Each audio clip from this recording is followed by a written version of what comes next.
Right now, in this exact second, about 5 billion people are connected to one machine. Not one computer, one giant machine, built from undersea cables, satellites, and server farms tucked into buildings you've never heard of. And that machine quietly runs the entire modern world. Now imagine someone switches it off.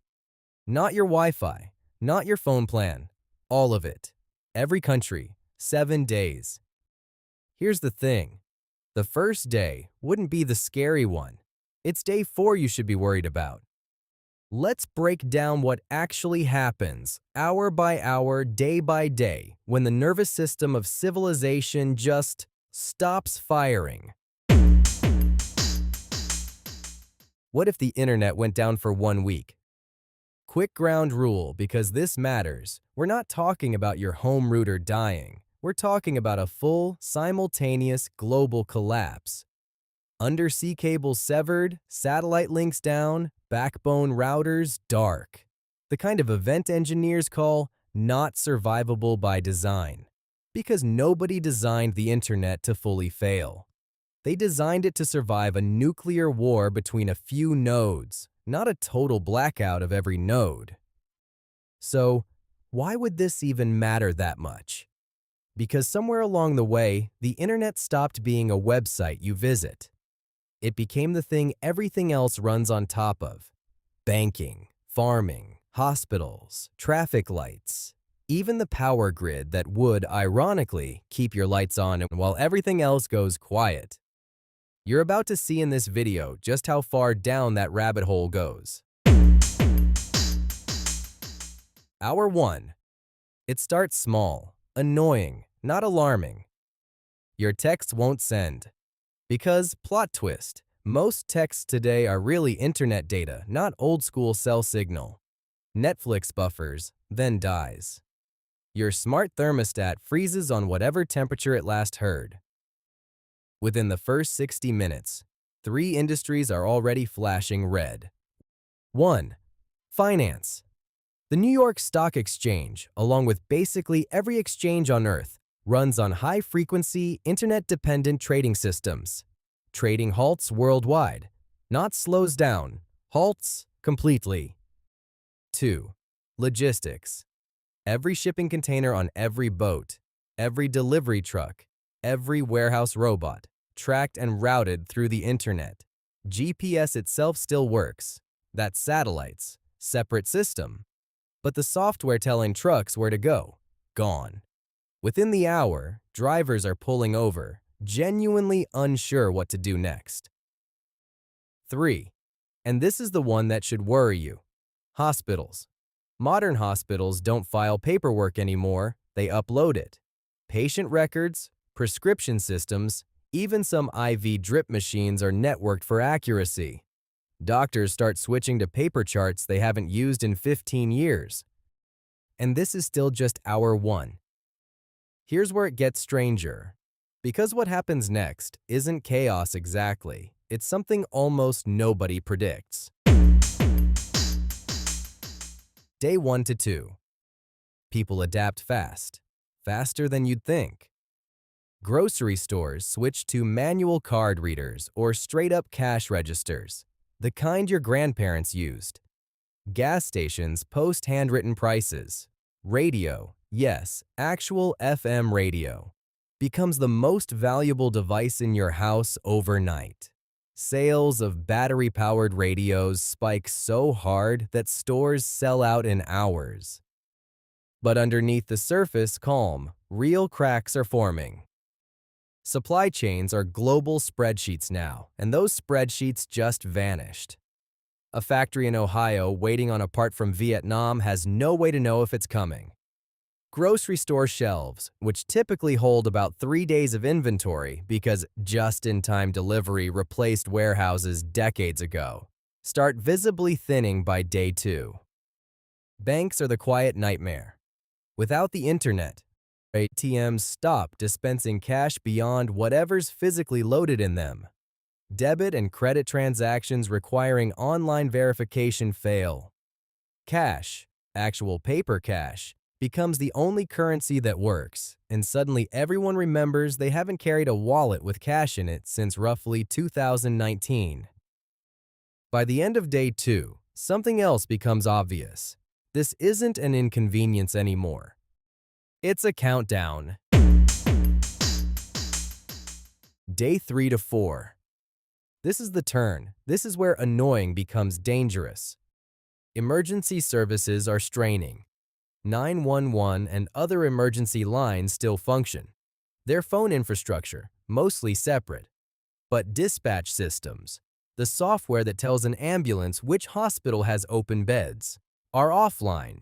Responders are back to radios and gut instinct. Farmers get hit hard and fast. Modern industrial agriculture is shockingly internet-dependent. GPS-guided tractors, automated irrigation, feed systems for livestock that order their own supplies. Some farms report equipment simply stopping mid-field. And here's a detail almost nobody thinks about. The power grid itself, in many countries, is partially managed and balanced using internet-connected control systems. It's not the internet keeping electricity flowing. Power grids have their own dedicated networks. But in a full global blackout scenario, some of those backup coordination systems get shaky too. A handful of regional brownouts start appearing, not from the internet failing directly, but from the human systems built to manage the grid straining under total information darkness. Meanwhile, and this is the part people don't expect, something almost beautiful is happening in parallel.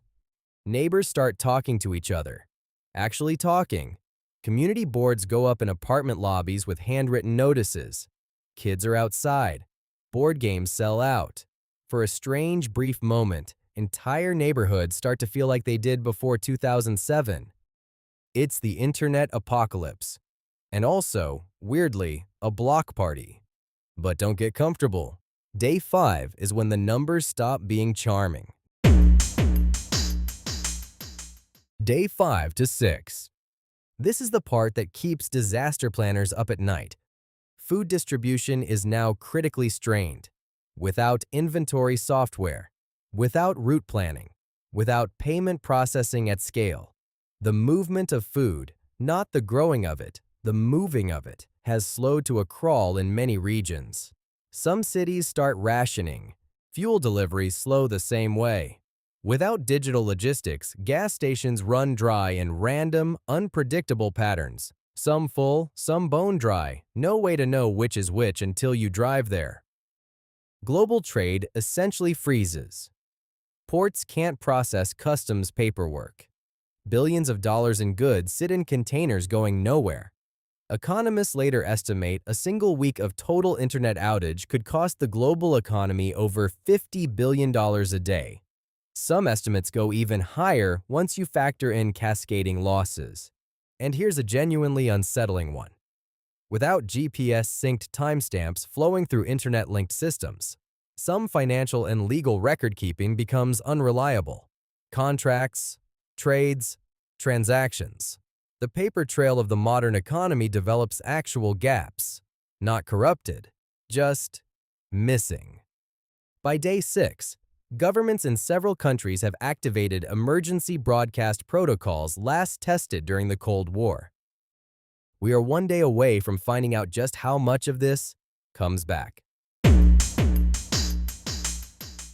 Day 7, the return. And then it's back. Somewhere cables are repaired, satellites reconnect, backbone routers reboot. And here's the twist nobody expects. The comeback is almost as chaotic as the collapse. A week's worth of banking transactions try to process simultaneously. Servers everywhere get slammed the second they wake up. The digital equivalent of every car in a city trying to merge onto one on-ramp at the exact same second. Some services take days, not minutes, to stabilize. Businesses spend weeks reconciling what happened during the blackout. What got shipped? What got paid? What simply vanished into the gap? Insurance claims related to the outage stretch on for months. Some analysts believe a full week-long global outage could take up to a month of economic ripple effects to fully settle. And people? People remember the block parties. They remember talking to their neighbors. Surveys after smaller regional blackouts consistently show the same thing. People report feeling both relieved it's over and a little nostalgic for a version of the world that moved just a bit slower.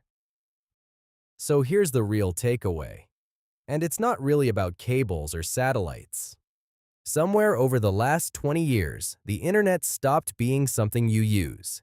It became something you live inside, quietly running your food, your money, your medicine, your job, without you ever really noticing the wiring behind the walls. A week without it wouldn't just be boring. It would be the fastest, most brutal audit of modern life we've ever run, showing us in real time exactly how much of what we call normal is actually just signal. And maybe that's the unsettling part. It's not that the internet could go down. It's that most of us have no idea how much of our world depends on it never doing that, until the one week it does. If you like this video, hit subscribe and click the like button so you don't miss the next video. Comment what would you do if this would happen. See you in the next video.